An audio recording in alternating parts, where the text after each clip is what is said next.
앉아 주시기 바랍니다. 여러분, 사도 바울이 2차 선교 여행 때 안디옥에서 쉬다가 파송을 받게 되었습니다.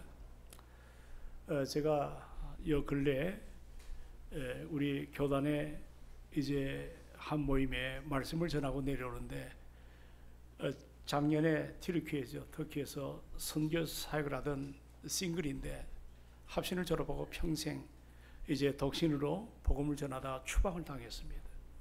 지금도 이 터키는 복음을 용납하지 않습니다. 그래서 선교사 비자 내주지 않고 또 들어간 사람은 살 얼음판 걷는 기분으로 정말 고통을 당합니다. 작년에 안디옥에 제가 흥분이 좀 났거든요. 그 안디옥 지방에 바울이 있었고 또 바나바가 목회하던 수많은 거기서 그리스도인이라는 이름이 별명이 붙었던 그 현장을 정말 가보고 싶었습니다. 근데 그 현장에 들어가 보니까 건물이 제대로 남아있는 게 없어요. 강도 7이 넘는 지진으로 안디옥 도시가 쑥대밭이 되었습니다. 제가 그 여자 선교사님한테 도대체 바울이 그 당시 목양하던 안디옥 교회가 어디 있느냐. 근데 사실 그 건물교회를 찾기라는 건 쉽지가 않습니다. 세월이 오래 흘렀기 때문에. 그러나 그 속에서 폐허가 된 그 터 위에 정말 도무지 알아볼 수 없는 그런 그 현장이 이것이 지난날에 바울이 목회하던 안디옥 자리다. 그리고 그분이 쫓겨났습니다. 저 한국에 머무는데 암이 걸렸습니다. 한 생을 주의 복음을 위해서 합동신학교를 졸업하고 소명의식을 갖고 튀르키예에 가서 가진 어려움을 당하다가 몸이 암으로 인하여 어려움을 당할 때 그 자매를 만날 때 마음이 그냥 아련하더라고요. 그러면서 사도 바울이 그 안디옥 교회 참 하나님의 말씀으로 부흥을 했죠. 그리스도인이라 이름을 칭해졌죠. 그곳에 바울은 그가 힘이 들 때 어려울 때 잠시 와서 머물고 다시 한번 재충전을 해서 선교 사명을 감당합니다. 이제 2차 선교지도 바로 거기서 새로운 회복을 갖고 길을 떠나는데, 여러분 여러 군데를 돌아다니다 이제 드디어 오늘 본문에 고린도라고 하는 도시에 들어갔습니다. 그런데 이 고린도도 만만치가 않습니다. 지난번 아레오바고 에덴은 우상이 얼마나 많은지, 영적 싸움에서 그가 얼마나 탈진을 했겠어요. 그리고 그 전에 빌립보, 또 데살로니가, 그리고 베레아 지방을 갈 때마다 심지어는 자기 몸을 따려고 하는, 죽이려고 하는 살인 청부업자들이 떼거지로 달려들어서 바울을 고통을 줍니다. 죽을 뻔도 했고 매도 억수로 맞았고. 그가 그런 자리에 있어야 될 사람이 아니에요. 예수 만나고 나서 복음이 너무 좋으니까 참으로 그가 자원하는 마음으로, 영혼 살리는 마음으로 그 길을 간 거거든요. 그러다가 아덴에서 한바탕 영적 전쟁을 치르고 이제 고린도로 들어왔는데, 그 당시 고린도에는 재미난 얘기가 하나 있습니다. 고린도인처럼 산다. 이 말은 무슨 말이냐면, 요즘 말로 말하면 타락한 삶의 전형적인 모습을 빗대어서 그런 유머가 생성이 되었습니다. 한마디로 도시는 어둠의 권세가 깔려 있고, 그리고 물질 만능화되어 있고, 사람들은 여러 가지로 경건한 삶이 없습니다. 도덕적인 문란으로 음란과 부패와 여러 가지로 참 눈 뜨고 참아볼 수 없는 그런 어둠의 세속의 물결에 젖어 있는 도시가 고린도입니다. 그 고린도 도시로 들어갔습니다. 이럴 때 죄의 한복판에 서 있는 바울의 심정을 여러분 어떻게 이해할 수가 있겠습니까? 바울은 훗날 그 고린도 도시에 1년 6개월 동안 머물면서 그가 받은 여러 가지 일들을 회상하며 고린도 전후서를 성경인들을 따라 써내려갑니다. 그리고 그 고린도 전서를 여는 순간에 2장 중에 보면 당신이 고린도 도시에서 교회를 개척하고 머무는 동안에 어떤 자기의 심리 상태, 영적인 문제가 어떠했는가. 고린도전서 2장 3절에 보면 이런 표현이 나옵니다. 내가 너희 가운데 있을 때 약하며 두려워하며 심히 떨었다는 표현이 나옵니다. 저는 이 본문을 붙잡고 어떤 목회자로서 바울의 심정을 생각해 봤습니다. 너무 솔직한 이야기고 너무 처절한 고백이 아닙니까? 여러분, 바울이 약했다 그래요. 피곤하고 상처받고 마음이 흔들렸다는 말입니다. 그리고 두려워했다는 말은 실제로 복음을 전할 때 하나님의 능력을 체험한 바울이지만 두려움의 영이 파고드니까 복음 전하는 것이 겁이 납니다. 그리고 떨었다는 표현이 나옵니다. 정말 몸이 떨릴 듯 긴장과 불안감, 내가 또 여기서 매를 맞으면 어떡하지? 내가 여기서 감옥에 갇히면 어떡하지? 내가 여기서 수많은 사람들한테 낭패, 핍박, 고통을 받으면 어떻게 될까? 우리는 사도 바울을 위대한 사도라고 표현합니다. 그러나 본문을 고린도 도시에 들어와서 그는 자기의 내면을 엽니다. 요즘 말로 말하면 내상을 얼마나 많이 입었는지. 여러분, 바울이 강한 자 같지만 참 약한 자입니다. 몸은 약했고 마음은 두려웠고 떨릴 만큼 그는 심리적 불안정한 상태입니다. 요즘 말로 말하면 탈진이 일어난 거예요. 성경이 이처럼 위대한 바울조차도 탈진이 일어날 수 있다는 사실을 우리에게 보여주고 있습니다. 오늘 본문의 말씀을 붙잡고 우리가 생각해 볼 때 요즘 여러분이 사는 이 시대를 탈진 사회라고 불러도 될 만큼 많은 사람들이 지쳐 살아갑니다. 직장에서는 요구하죠. 월급을 주는 대신에 끝까지 거기에 걸맞는 성과, 여기에 대한 압박감은 이루 말할 수가 없습니다. 여러분 가정에서는 어떻나요? 가장으로 또는 아내로 또는 여러 가지로 가정에서 책임감이 나름 무겁게 짓누르는 그런 상황에 직면한 가정이 한둘이 아닐 것입니다. 우리가 신앙생활 할 때 피카브 세우신 몸된 교회, 첫사랑을 갖고 주님의 교회에 섬겨가는데 세월이 흘렀어요. 봉사하는 거예요. 섬김하는 거예요. 그러나 과거의 어떤 열정 이런 것이 다 무너지고 경건의 모양은 있지만 우리 안에 경건의 능력이 사라져 버렸어요. 요즘 우리가 흔히 듣는 말 가운데 하나가 번아웃 됐다. 번아웃. 다 타서 없어졌다. 그 상태를 말합니다. 내가 열심히 달려왔습니다. 어느 순간에 갑자기 불이 꺼진 것처럼 내 의욕 상실하고 이제는 내가 더 이상 못하겠다. 모든 걸 손 놓고 싶은 거예요. 그냥 주저앉고 싶은 거예요. 오늘 이 아침 혹시 이런 경험을 한 분들이 계시나요? 내가 아침에 눈을 떴다고 오늘도 또 하루를 시작해야 되나? 한숨부터 나오는 경험이 있어요. 내가 기도해야 할 줄은 알면서도 입술이 떨어지지 않는 그런 상황에 머물 때가 있어요. 분명 내가 주님의 교회에 중직인데 자리를 지켜야 되는데 교회 봉사와 예배 자리를 지켜야 되는데 마음이 그렇게 따라주질 않아요.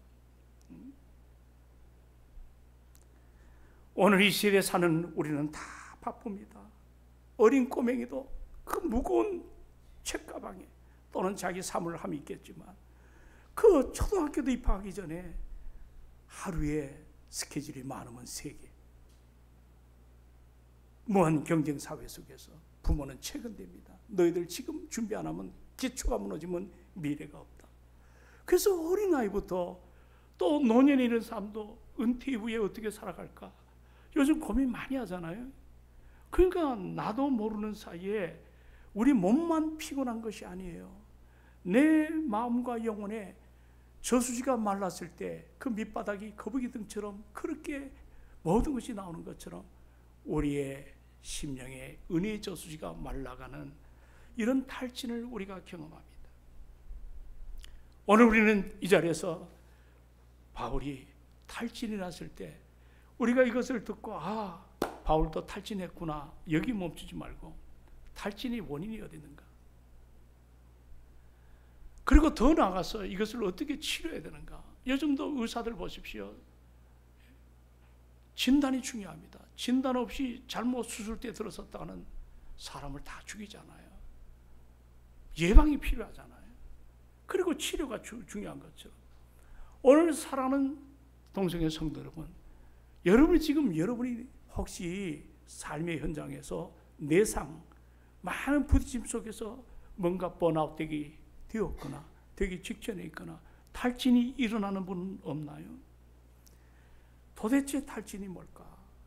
여러분, 세계적인 유명한 심리학자인 메슬로우, 여러분, 이 크리스티나 메슬로우라는 분이 있습니다. 인간을 5단계로 얘기하잖아요.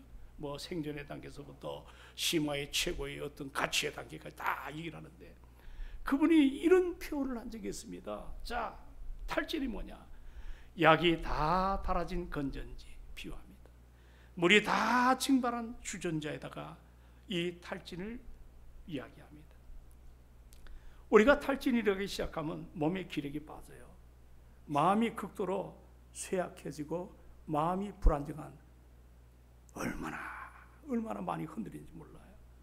영혼이 극도로 침체된 이런 상태입니다. 다시 말하면 탈진이 한번 내 안에 주장하기 시작하면 목표 어떤 방향 더 이상 뻗어나가지를 못합니다. 아무것도 하기 싫어요. 귀찮고 그냥 짜증이 나는 거예요. 영적으로 여러분 탈진이 나면 참 무서운 게 뭐냐면 예배 드리기 싫어요. 예? 기도 의미를 느끼지 못해요. 그리고 이 탈진은 단순히 의욕상실만이 아니에요. 제가 오늘 본문을 준비하면서 탈진한 걸 전부 수집을 해봤어요. 근데 탈진은 의욕상실증뿐만이 아니에요. 바뀌어지는 게 하나 있어요. 내 마음의 은혜의 저수지가 고갈되는 거예요. 은혜가 없어요. 바짝 말라요. 마음이 말라요. 여러분, 마음이 메마르면 그때 나타나는 현상은 내 말, 내 언어가 굉장히 거칠어집니다. 저분이 전에는 안 그랬는데 매우 작은 일에도 쉽게 화를 내십니다. 무리한 말을 막 내뱉습니다. 그건 그분이 유능한 게 아니라 저분 탈진이 일어났구나. 그렇게 진단하면 100% 맞습니다. 여러분 안에 그런 탈진은 있지 않나요? 바울은 지금까지 수많은 고난을 이겨냈습니다. 이제 고린도 도시로 들어왔습니다. 근데 마음이 푹 무너져 내린 거예요. 여기 보니까 하도 자기에게 사람들이 달가들어서 비방하고 죽이려고 하니까 바울이 그 대적자들 앞에서 모욕을 얻는 가운데 바울이 이런 이야기를 합니다. 자, 우리 한번 다 같이 보십시오. 5절로 6절을 함께 읽도록 합니다. 5절로 6절 다 같이 시작. 바울, 실라와 디모데가 마게도냐부터 내려오면 바울이 하나님의 말씀에 붙잡혀 유대인들에게 예수는 그리스도라 밝히 증언하니. 6절입니다. 그들이 대적하여 비방하는 바울이 옷을 털면서 이르되 너희 피가 너희 머리로 돌아갈 것이요 나는 깨끗하니라. 이후에는 이방인에게로 가리라 하고. 여러분이 말씀을 그냥 단순히 듣지 마시기 바랍니다. 여기 지금 바울은, 제가 성경을 보면서 바울이 13 서신서를 썼습니다. 그런데 이렇게 강하게 상대방을 공격하는 단어가 제가 그렇게 흔히 보지를 않았어요. 여기 지금 사도 바울은 자기를 비방하고 자기를 모욕하는 사람들 앞에 너희 피가 너희 머리로 돌아갈 것이다. 나는 깨끗하리다. 이후로 나는 또 내 갈 길 나가겠다. 이런 표현이거든요. 이건 바울의 평소 모습하고는 전혀 다릅니다. 그는 이 이야기를 하면서 옷을 털면서라고 선언합니다. 여러분이 옷을 턴다는 말은 당시 유대인들이, 모든 유대의 왜 자기들은 선민인데 이방 사람은 개처럼, 그리고 그들이 사는 땅은 거룩하지 못합니다. 내가 그런 땅에 들어갈 때 옷을 터는 거예요. 나는 이들과 상관이 없다. 나는 유대인이야, 선민이야, 나는 구별된 사람이야. 이런 얘기입니다. 그리고 더 나아가 내가 내 할 일을 다 했다. 나는 너희와 상관이 없다. 이 말은 여러분 참 충격적인 말이고, 바울은 이어서 단호하게 얘기합니다. 너희 피가 너희 머리로 돌아간다. 이게 무슨 말이거든요. 이게 저주적인 선언입니다. 나는 너희들에게 충분히 복음 전했는데 너희들 복음을 거절하니 그 책임은 바로 너희에게 있다는 거예요. 너희가 멸망을 해도 나는 더 이상 책임질 일이 없다는 거예요. 저주에 가까운 심판을 선언하는 거예요. 여러분, 바울을 보면 그가 다메섹 도상에서 예수 만났죠. 부활하신 예수. 그리고 배설을 물어 자기 가진 것을 다 내려놓았습니다. 그는 정말 평생을 30세 때 신학자들은 다메섹에서 만났다 그래요. 70 그가 순교하잖아요. 40년 동안 앞만 바라봤던 믿음의 사람이에요. 그건 어떤 이야기냐면 나를 아무 조건 없이 십자가의 사랑을 통해 받아주신 은혜를 깨달은 겁니다. 나는 신앙생활 때 은혜 없으면 말짱 아무것도 아닙니다. 은혜 받아야 될 줄로 믿습니다. 안 그러면 자기 의가 살아서 앉아 계시는 거예요. 틀린 말 아니에요. 설교가 안 들어와요. 은혜 못 받으면 내가 지금 눈을 감고 하지만은 자꾸 사단의 영이 나를 사로잡는 거예요. 여러분, 은혜 받기를 주의 이름으로 축원합니다. 나는 복음의 빚진 자라고 표현합니다. 그리고 정말 매를 맞아도 여러 가지로 굶어도 배가 파손해도 여러 가지로 어려움을 당해도 그는 하늘의 위로의 소망을 안고 살아갔던 분 아닙니까? 그렇죠. 그런데 보세요. 로마서 9장에 보면 그가 이런 표현을 합니다. 자기 동족이 이방인들에게 복음을 전하는데 다 듣고 회개하고 돌아오는데 자기 동족인 유대인들이 꼼짝도 안 하거든요. 그러니까 바울이 어느 날 마음이 상했어요. 그리고 바울은 그들에게 뭐라고 표현하냐면 나의 형제 곧 권력 친척을 위하여 내 자신이 저주를 받아 그리스도에게서 끊어질지라도 나는 그러한다. 저주란 말이 다른 거 아니에요. 구원의 상실입니다. 지옥 가는 겁니다. 심판받습니다. 내가 설령 그러한 저주를 받는다 할지라도 나는 저 영혼의 구원을 받을 수만 있다면 내 생명을 담보해서 나는 지옥에 가고 저들이 다시 살 수만 있다면 나는 이 일을 끝까지 놓치지 않겠다는 바로 바울입니다. 예전에는 문제를 만나면 참을 수 있었던 사람이에요. 지금은 이렇게 욱하니까 터져버리잖아요. 예전에는 사랑으로 감쌌던 오늘 그런 바울이 지금 매섭게 후려칩니다. 예전에는 복음의 기쁨으로 살았는데 이제는 그냥 피곤함에 짜증이 납니다. 바울 지금 번아웃 된 겁니다. 탈진 앞에 이렇게 무너졌습니다. 여러분, 탈진은요, 아무리 믿음이 좋은 사람도 아무리 영적으로 깊이를 깨닫는 사람도 이 탈진은 어느 누구도 피해갈 길이 없습니다. 문제는 사랑하는 오늘 여러분 예배 시간에 우리가 혹시 탈진인 중에 있나요? 지금 무너지고 있나요? 지금 여러분 예배를 들어도 기쁨이 없는 사람들 있나요? 그리스도 예수의 보혈 때문에 내가 적셔져서 내 메마른 영혼의 저수지에 하나님의 은혜가 생수처럼 흘러넘치는 경험 속에 수가 여인이 야곱의 운문을 떠다가 내동댕이 치고 산 아래 내려간 그 가슴 안에는 세상의 것들을 다 태워버리고 하나님의 생수를 마시니까 동네로 들어가서 자기를 괄시하고 자기를 우습게 여기고 자기를 멸시하는 사람에게 내가 만난 예수 그리스도 바로 그분이 우리에게 오셨다. 여러분, 그런 감격 오늘 예배 시간이 일어나나요? 우리 달라져야 될 줄로 믿습니다. 새로워져야 될 줄로 믿습니다. 여러분, 입센이라는 사람이 있어요. 이분이 인정의 집을 썼어요. 그리스도인을 고발하는 책이더라고. 왜 우리 그리스도인들은 로마 병정처럼 나부로 만들었거든요. 얼굴이 창백하고 변화가 없고 새로운 소망이 사라지는. 그래서 입생로랑은 그런 표현한 거예요. 우리가 저렇게 철동에 만들어진 병전처럼 아무런 변화도 없고 감격도 없고 새로움도 없는 얼굴을 보면 굉장히 무거워요. 삶에 어떤 소망이 일어나지 않아요. 그리고 그걸로 고발하는 거예요. 저런 사람들이 예수 믿는 거 난 안 믿겠다는 거예요. 심각하지 않습니까? 오늘 여러분 이 시간에 내 안에 탈진이 났다면 성령의 도우심을 구하기를 주님의 이름으로 축원합니다. 우리가 살아나야 돼요. 바뀌어져야 됩니다. 회복이 돼야 될 줄로 믿습니다.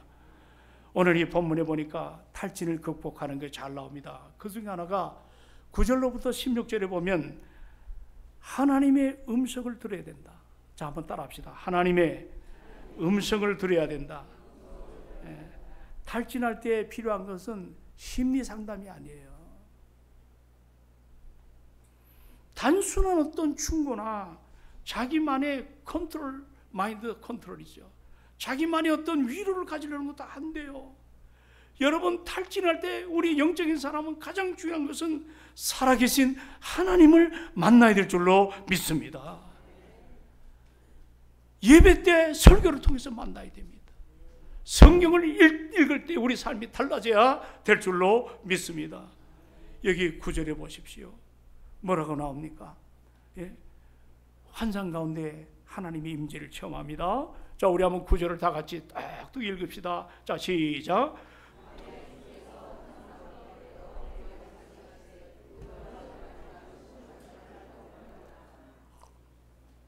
그리고 내려가 10절을 좀 더 봅시다. 계속 시작.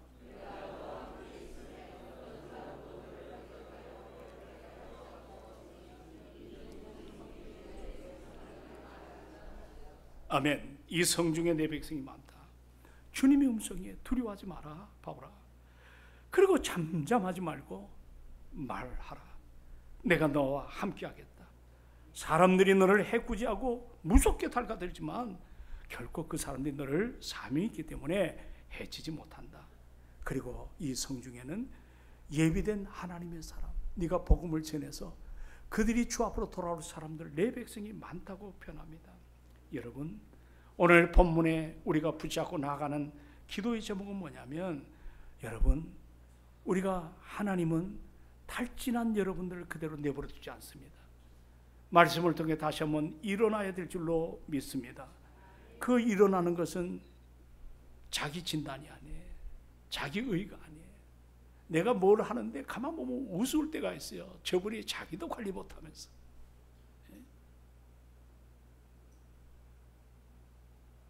내가 먼저 치료받기를 주의 이름으로 축원합니다. 내가 달라져야 돼요. 내가 바뀌어야 돼요. 저도 이런 경험을 많이 해요. 두려워하지 마라. 두려워하지 마라.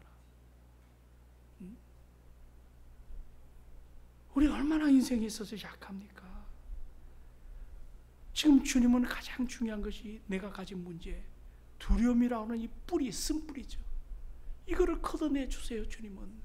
그리고 계속해서 뭐라고 표현합니까? 잠잠하지 말고 말하라. 복음 포기하지 마. 사명 끝까지 붙들어. 그리고 무엇보다도 내가 함께, 너와 함께 한다. 임마누엘의 약속이거든요. 여러분, 이 임마누엘은 그저 옆에 있는 게 아니라 내 연약한 문제를 만나주시고, 내 삶을 깨닫게 하시고, 내 상처를 어루만져 주시고, 내 아픔의 삶을 끌어안고 우리 주님이 보혜사 성령으로 내 인생을 이끌어 가신 이 은혜가 우리 안에도 체험되기를 주님의 이름으로 축원을 드립니다. 여러분, 우리도 마찬가지 아니에요? 삶의 무게에 짓눌려서 탈진이 올 때가 있어요. 주님은 우리에게 다가오시는 거예요. 그리고 안목사, 아무개 권사님, 아무개 장로님, 두려워하지 마세요. 내가 당신과 함께합니다. 이 말은 책임을 져준다는 말이거든요. 여러분, 이 음성 붙잡기를 주의 이름으로 축원합니다. 지난날 엘리야를 보시기 바랍니다. 갈멜산에서 불이 떨어졌어요. 세상에 그런 기적을 누가 체험할 수 있겠어? 피가 내렸어. 그러나 이세벨이라고 하는 정말 그 악한 여인이 내가 너 생명 내가 취하겠다니까 그 말 한마디에 엘리야가 무너졌어요. 그리고 저 남단 있는 부엘세바까지 도망을 갑니다.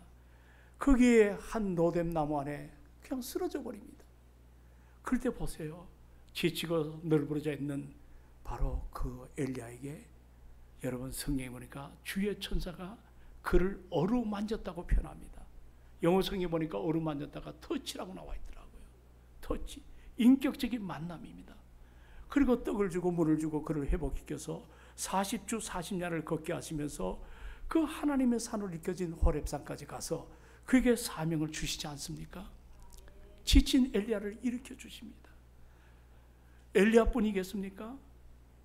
바울의 탈진을 회복시키는 그분은 그분들의 하나님만이 아닙니다. 오늘 이 아침 모인 우리의 하나님이심을 믿으시기를 주님의 이름으로 축원을 드립니다. 가장 중요한 건 예배 시간에 인생을 거십시오. 마귀는 지금 전투래요. 설교 못 듣게. 성령의 인도를 따라 정신을 똑바로 차리기를 바랍니다. 남서울 은혜교회 박완철 목사님이 나하고 한 얘기가 있어. 지금 뭐 큰 대형께서 우리 교회 출신인데 목양을 하잖아요. 설교를 듣는데 공통점이 있다. 목사님은 어떻게 생각하세요? 저한테 물어봐요. 예배 시간에 얼굴을 목사를 쳐다보지 않는 사람은 다 문제가 있다. 땅 아래 돈이 있어? 왜 땅만 쳐다보나? 설교가 안 들리니까 다른 걸 학습하고, 예배 시간엔 내가 사느냐 죽느냐. 아멘 합시다. 그리고 설교에 최선을 다하기를 주의 이름으로 축원합니다. 그럴 때 내가 사는 거예요. 뭐 우리가 그렇게 대단하다고, 예? 뭐 그렇게 우리가 뛰어나다. 오늘 이 자리가 내 인생에 바뀌어지는 경험을 하기를 주의 이름으로 축원합니다. 지난날에 여러분 영국의 찰스 스펄전이 어릴 때, 그때는 목사가 별로 없었어요. 순회 전도자가 여기저기 예배를 드리다가 눈이 와가지고 스펄전이 있는 교회를 가질 못했습니다. 그럴 때 저 뒤에 앉아있던 카키 옷을 입은 한 젊은 집사가 나와서 준비도 안 된 채 목사님이 안 오니까 한참 기다리다 서서 이사야서에 주님을 바라봐라. 누구를 바라봐라? 그 설교가 내려왔답니다. 근데 스펄전이 예수님을 인격적으로 만났습니다. 그게 주의 일이 그런 거예요. 인생이 달라졌잖아요. 황금의 설교자라 그래요. 그 고등학교도 겨우 나와가지고 목회를 하시는데 이 터번업을 장막 교회를 하는데 한꺼번에 그 당시 영국에 들어가는 사람들 한꺼번에 입장이 5천 명이 되는 어마어마한 교회를 지었어요. 대단하죠. 여러분, 우리가 이대로 멈춰서는 안 될 줄로 믿습니다. 왜 세 가족 태신자를 세웁니까? 저들이 하나님의 은혜를 받게 되면, 그 한 사람이 변화받으면 물이 바다를 덮음처럼 하나님을 아는 지식을 온 땅에 펼쳐갈 줄로 믿습니다. 우리가 그 감격이 일어나야 돼요. 내가 달라져야 돼요. 사랑하는 여러분, 또 하나 오늘 본문에서 놓치지 말아야 될 것은, 하나님께서 함께 하시고 하나님은 반드시 당신의 일을 하기 위해서 우리에게 동역자를 붙여주십니다. 여기 여러 사람의 동역자가 나옵니다. 그 중에 하나가 2절로 3절에 보니까 브리스가와 아굴라. 따라합시다. 브리스가와 아굴라. 이들도 상처 많은 가정입니다. 예? 본토에서 쫓겨나서 고린도까지 돌아와서 이 텐트업을 생업하는데 바울과 같아요. 근데 그 부부가 얼마나 믿음이 좋은지, 자기 목이라도 내어날 만큼 바울의 동역을 했던 분이에요. 로마서 16장 3절에 보면 브리스가와 아굴라에 대해서 나옵니다. 그들은 자기의 목이라도 내어줄, 그리고 거기에 이렇게 표현합니다. 바울은 그들은 부부는 나의 동역자. 따라합시다. 나의 동역자. 여러분, 우리가 동역이란 말이 있고 동업이란 말이 있고 동지란 말이 있습니다. 동지는 또 사상을 맞는 사람들끼리 움직이는 거고, 동업은 어떤 자기 이권을 위해서 그렇게 쓰는 단어라면, 동역은 뭡니까? 우리 공동체 안에 하나님 나라를 위해서 우리가 하나가 되는 마음으로 그렇게 세워가는 것이 동역인 줄로 믿습니다. 그런 동역의 가장 아름다움, 여러분 지금 공동체 목장을 세워놨잖아요. 목장을 위해서 얼마나 기도하십니까? 목장원들을 위해서 얼마나 간구하십니까? 이번 태신자 여러분에게 여러 차례 말씀드리고 여러분 메시지도 보내고 답이 별로 없어요. 우리가 그렇게 관심이 없는 거예요. 교회 부흥을 원하십니까? 자, 아멘 이렇게 안 하는 교회 내가 처음 봤어. 그 말 많은 신학교에서도 아멘 합니다. 젊은 지성인들이. 교회 부흥을 원하십니까? 여러분, 우리 교회가 새 시대를 향하여 하나님의 역사의 한 축을 담당하는 능력 있는 교회 되시기를 원하십니까?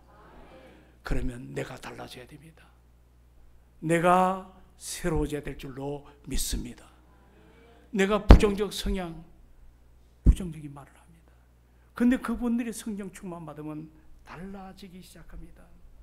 사랑하는 여러분, 그 뒤에 5절에 보면 누가 나오면 바울과 실라가 나옵니다. 실라와 디모데가 나옵니다. 이들은 요즘 우리 표현을 말하면 제자 훈련을 통해서 바울과 함께 마지막까지 따라다녔던 믿음의 사람입니다. 여러분, 우리가 탈진을 극복하는 건 사람이에요. 사람. 오늘 우리도 그렇습니다. 여러분의 가정을 한번 돌아보세요. 가정에서 탈진한 부모를 보시면 아이들에게 너무 쉽게 짜증을 냅니다. 막 감각관념 주고 애들을 막 자기 아이도 아니고 하나님의 선물인데 막 호되게 닦아세우고 아이들이 바르게 자랄 수 있겠어요?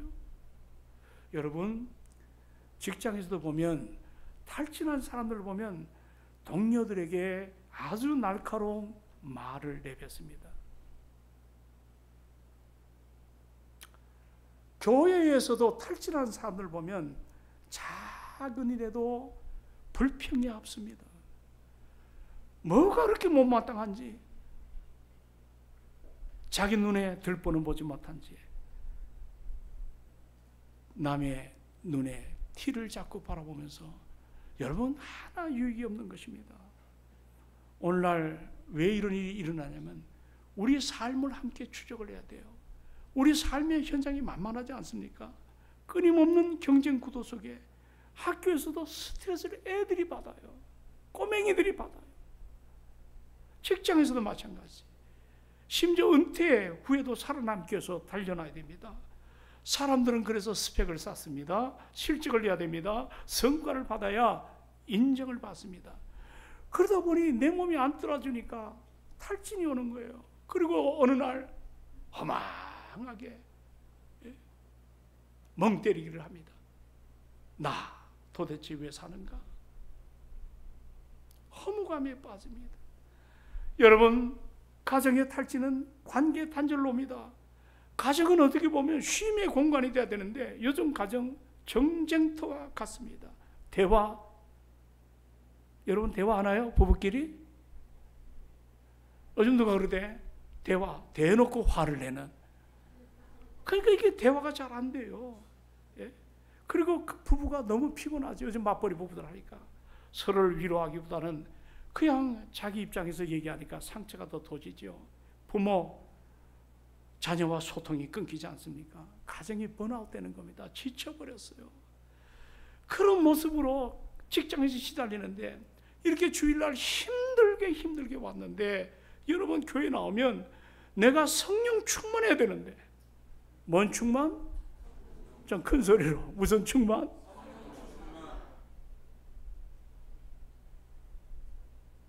그거 받아야 돼요. 그게 일어나지 못하니까 내 삶이 말을 대로 마른데 내가 목사라는 타이틀 때문에, 내가 직분자라는 타이틀 때문에 겉은 경건의 모양은 갇혀 있어요. 그 내 안에 얼마나 타락한 것들이 부글부글거리는지 능력이 나타나지 않습니다. 여러분, 그런 모습으로 여러분이 사역의 현장에 우리가 살아가면 어떻겠습니까? 봉사 많지만 은혜의 기쁨이 사라진 모습, 사명은 감당해야 되는데 감사를 잃어버린 모습, 교회에 다양한 프로그램이 있지만 예배의 감격이 사라진 모습, 이게 교회의 탈진입니다. 여러분, 우리는 이런 현상에 내가 진단을 받았다면 우리는 잠깐 왔다 가는 인생이 아니라 주님께서 당신의 교회입니다. 핏값으로 여러분을 불러주심을 믿으시기 바랍니다. 그러면 은혜와 능력을 체험해야 될 줄로 믿습니다. 오늘도 다시 한번 이 자리가 회복하는 자리가 되기를 소망합니다. 변화가 일어나는 축복의 자리가 되기를 원합니다. 그리고 말할 때마다 좀 불편하지만 상대방을 격려해 주십시오. 지도자가 자꾸 자기도 모르게 불평을 쏟아내면 그 단체는 불평의 어둠의 덩어리가 됩니다. 감사하십시오. 저도 지도자니까 불평이 있어요. 그럴 때 내가 회개합니다. 내가 이래서는 안 된다. 이렇게 목양해서는 안 된다. 우리가 오늘 이 바로 안 목사도 그럴 때는 탈진이 일어난 거예요. 예? 내가 불평하고 싶고 불평하나요? 내 마음의 저수지가 은혜가 말랐어요. 여러분, 예배 시간에 가장 아름다운 회개입니다. 어느 장로님은 기도하실 때마다 회개를 꼭 하십니다. 여러분, 우리는 기도할 때 회개가 없어요. 회개 안 해요. 무슨 능력이 일어나겠어? 무슨 변화가 일어나겠어? 여기 와서 한마디라도 울면서 나는 죄인입니다. 한마디라도 나는 믿음으로 살지 못했습니다. 그게 능력입니다. 그게 역사입니다. 그게 소망입니다. 여러분 다 마찬가지입니다. 오늘날 이 땅에 며칠 전에 뉴스를 보니까 외국인까지 다 국적을 취득한 사람 대한민국인데 5,200만이 넘는다 그래요. 근데 48%가 나홀로 살아갑니다. 전세든 자기 주택이든 반 이상이 홀로 삽니다. 요즘 그래서인지 몰라도 고독사가 얼마나 많은지 모릅니다. 누가 죽었는지도, 옆집에 누가 사는지도 모릅니다. 이렇게 나홀로의 삶, 교회도 군중은 있지만 끝나면 후루룩 가버립니다. 몇 사람만 앉아가지고 얘기합니다. 여러분, 은혜 받으면 교회를 사랑하게 될 줄로 믿습니다. 목장을 사랑할 줄로 믿습니다. 뭔가 내가 헌신하기를 갈망하고 충성하기를 갈망하는, 그리고 오늘 말씀 속에 탈진이 일어날 때 한번 따라합시다. 사명의 자리를 지키자. 자, 어떤 자리를 지키자? 사명의 자리. 그만둘까? 내려놓을까? 아, 이 교회는 은혜가 안 돼. 옛날에 우리 교회 지금 멀리 이사 간 분인데 여기 동네 이사 와가지고 12번인가 교회를 돌아다녔대요. 그러니까 매주마다 돌아다니다 우리 교회를 정착했어요. 참 쉽지가 않아요. 그러다 또 은혜가 안 되면 자기 편이죠. 하나님의 은혜는 동일한데 또 떠납니다. 그만둘까? 내려놓을까? 응? 밀물처럼 나를 엄습하는, 그리고 방황이 일어나기 시작합니다. 그럴 때 여러분, 여러분의 믿음의 눈을 열어보시기를 주의 이름으로 축원합니다. 세상 눈을 바라보면 소망이 없어요. 내 눈이 열려져서 하나님의 영광의 세계를 바라보기를 주의 이름으로 축원합니다. 이렇게 하나님 음성 들었죠. 좋은 동역자 있었죠. 그리고 사명을 깨달았죠. 그럴 때 다 적고 싶었지만 오늘 11절 다 같이 한번 말씀을 받듭시다. 11절에 큰 소리로 11절 다 같이 시작.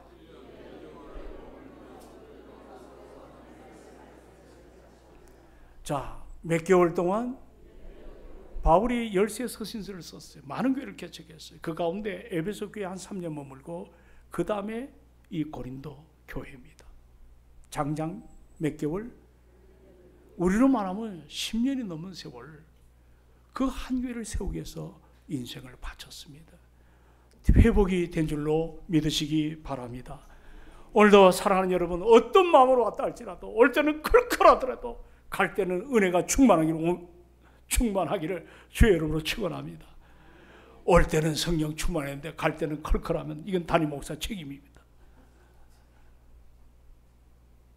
은혜 앞에 서십시오.